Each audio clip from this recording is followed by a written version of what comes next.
한국경제TV 생생한 실전 투자 정보 와우퀴. 월 5,000원 커피값으로 투자 정보가 내 손 안에 배달됩니다. 와우킥 N에서 만나요. 네, 오늘 코스피 지수 2% 넘게 오르면서 4,000선을 회복을 했습니다. 다만 장 초반보다는 각각의 종목들의 상승폭이 둔화가 되고 있는데요. 자, 이 시간 속에서 어떤 포트폴리오 가져가면 좋을지 전문가의 도움을 받아보도록 하겠습니다. 송태현 유한타증권 차장 모셨습니다. 차장님 안녕하세요. 반갑습니다. 네, 안녕하세요.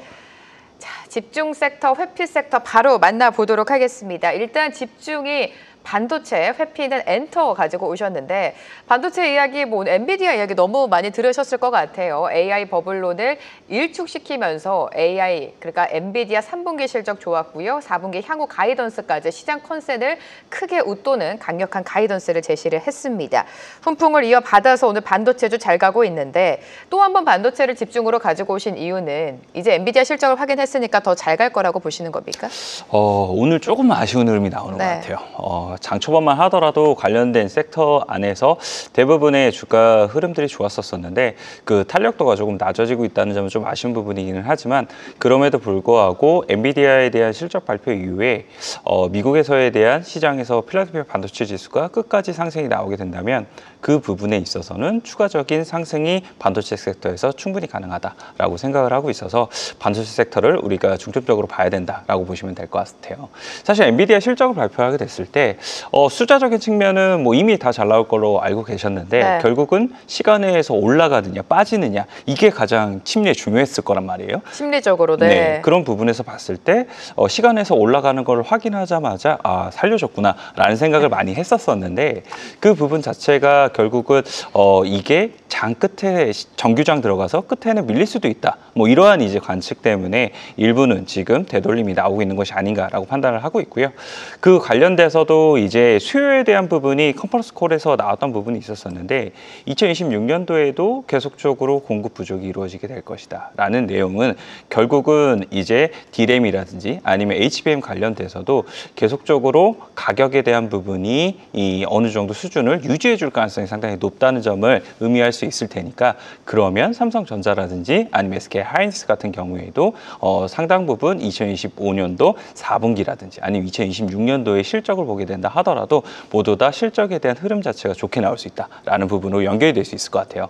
그 부분에 따라서 반도체 소부장 관련된 종목들도 추가적인 상승에 대한 흐름이 충분히 나올 수 있다라고 생각을 하고 있고요. 그 관련돼서 삼성전자나 아니면 SK 하이닉스가 투자에 대한 부분도 계속적으로 발표를 하고 있는 만큼 거기에 관련돼서 수혜를 받을 수 있는 장비주들은 우리가 계속적으로 관심을 가져보자 이렇게 말씀드리도록 하겠습니다. 네, 엔비디아 어닝 서프라이즈를 기록을 하면서 애프터마켓에서 주가 5%대 급등 나왔고요. 오늘 우리 시장 반도체 소부장단까지 힘을 내줬지만 오전장보다 상승폭이 둔화가 됐습니다. 하지만 마감까지도 흐름을 지켜보셔야 될 것 같고요. 반도체 그래도 집중 섹터로 가지고 오셨고 회피는 엔터입니다. 엔터주 3분기 실적이 좋지는 못했습니다. 내년도에 실적에 좀 기대를 걸고 있는 것 같은데 지금 당장은 좀 관망하자라는 의미입니까? 방금 전에 엔터 그러니까요. 관련돼서 엔터도 집중 분석 도와드렸는데 말씀을 하고 가셔가지고 제가 과연 회피라고 말해도 되나 싶기는 한데 그럼에도 불구하고 반도체라든지 아니면 바이오 관련된 주요 섹터들이 움직이게 됐을 때에는 수급을 끌어당길 수 있는 요인이 상당히 늦다는 점에서 엔터주는 조금 더 시간이 필요하다라고 생각을 하고 있어요. 그리고 엔터 내에서도 보게 되면은 엔터가 사실 엔터로만 있는 것이 아니라 레저라든지 아니면 카지노라든지 함께 묶여 있잖아요. 네. 그 구간 안에서 보게 된다 하더라도 사실 요즘 한일령에 대한 부분이 조금 더 호텔이라든지 아니면 레저 쪽에 보다 더 힘을 많이 실어주고 있는 만큼 이 섹터 안에서도 순위는 상당히 순위가 내려가 있다라고 보시면 될 것 같습니다. 그래서 수급적인 요인이 일단은 다시 돌아올 가능성이 상당히 낮아 보인다라는 부분이 첫 번째고요. 그리고 말씀을 하신 것처럼 두 번째 같은 경우에는 실적에 대한 모멘텀이 4분기 때까지는 조금은 어려울 수 있는 부분이 있을 것 같아요. 3분기 때 하이브 같은 경우에 적자를 기록을 하게 되면서 충격을 줬던 부분이 있었었는데 4분기 때에도 일시적 비용에 대한 부분이 일부는 계상될 가능성이 상당히 있거든요. 그런 부분과 함께 이제 YG 엔터에서 전에서 보여줬던 MD 이제 관련된 상품의 매출 자체의 성장률도 다소 생각했던 것보다는 기대에 미치지 못했다는 점이 결국은 이제 향후 실적에 있어서도 기대감을 다소 낮추는 부분이 되지 않나라고 생각을 해볼 수 있는 것 같습니다. 그래서 2026년도에 실적에 대한 턴어라운드가 기대가 되는 부분이 있기는 하지만 그 기대가 되는 부분 전체가 엔터 전반적으로 나오는 것이 아니라 엔터 내의 일부 종목군에서 나올 가능성이 상당히 높다라고 보시면 될 것 같고요.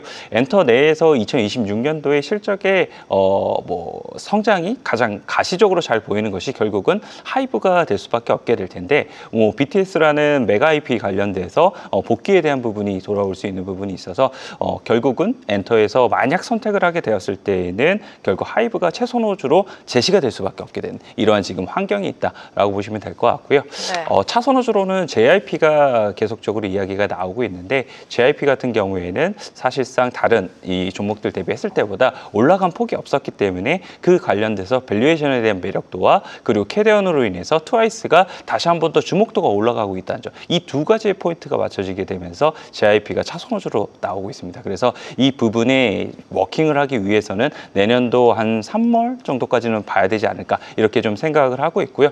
그 전에 2026년도 2월 정도에 한알령 관련돼서 이야기가 만약 조금 실무진에서 나올 수 있는 부분이 있게 될 텐데 그때는 단기적으로 SM이라든지 YG엔터를 단기 트레이딩 관점에서 접근을 하시는 거는 유의할 수 있다. 이렇게 말씀드리도록 하겠습니다.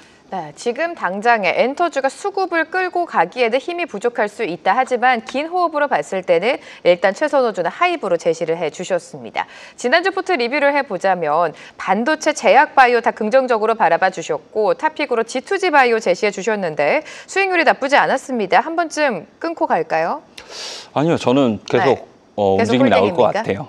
왜냐면은 관련된 종목인 펩트론 같은 경우에도 사실 신고가를 갱신을 하는 흐름이 나왔었기 때문에 그런 부분에 있어서 장기 지속형 주사제를 하고 있는 G2G 바이오도 추가적인 상승이 나올 가능성이 상당히 높다라고 생각을 해볼 수 있는 것 같고요. 바이오 섹터 전반적으로 지금의 흐름 자체가 나쁘지 않기 때문에 지금 계속적으로 흐름을 타고 있는 바이오의 종목이라면 더 추가적으로 움직임이 나올 수 있다. 그렇기 때문에 끊고 가시는 것보다는 조금 더 홀딩을 하면서 수익을 극대화하는 전략이 조금 더 필요하다. 이렇게 말씀드리도록 하겠습니다. 자, 그렇다면 오늘 섹터의 비중을 좀 면밀하게 분석 도와드리도록 하겠습니다. 역시나 반도체 비중 계속해서 끌고 가시고 반도체 비중을 25%에서 30% 확대시켰고요. 반면에 유리기판을 15%에서 10%로 축소시켰습니다. 반도체 이야기해 주실 때 이제 기판단에서 매수를 받아갈 것이다라는 이야기를 해주셨는데 유리기판의 비중이 축소된 이유 좀 들어볼게요. 유리기판 같은 경우에는 결국은 그런 부분인 것 같아요. 이 상업화에 대한 부분, 양산에 대한 부분에 기대감이 높아지는 구간에서는 주가에 대한 탄력도가 상당히 좋은데 반대로 이 기대감이 꺾이기 시작을 하게 되면은 다시 한 번 더 주가는 맹렬하게 내려가는 부분이 있거든요. 결국은 유리판 사업이라는 것 자체가 아직까지는 실적에 대한 부분을 동반하고 있지 못하기 때문에 기대감과 우려감에 의해서 주가의 탄력도가 상당히 많은 부분 달라질 수밖에 없다는 것이 가장 큰 약점이 되고 있다라고 보시면 될 것 같아요. 그래서 요 근래 이 유리판 관련돼서 언론 보도에 대한 이런 추이를 보게 되면은 다시 한 번 더 삼성전기가 이러한 유리기판 관련돼서 계속적으로 만들어내고 있는데 그 만들어내는 조건 자체가 아직까지는 요구하는 조건을 충족시키지 못한다. 그렇기 때문에 양산을 하는 데 있어서 시간이 더욱더 필요하다. 이렇게 컬러가 조금 변하고 있습니다. 그래서 그 부분을 생각을 해봤을 때에는 유리기판 관련된 종목군들의 탄력도가 생각보다는 조금 더 지지부진할 수 있겠구나라는 관점에서 생각이 돼서 포트폴리오 비중을 조금 더 낮췄다. 이렇게 보시면 될 것 같습니다.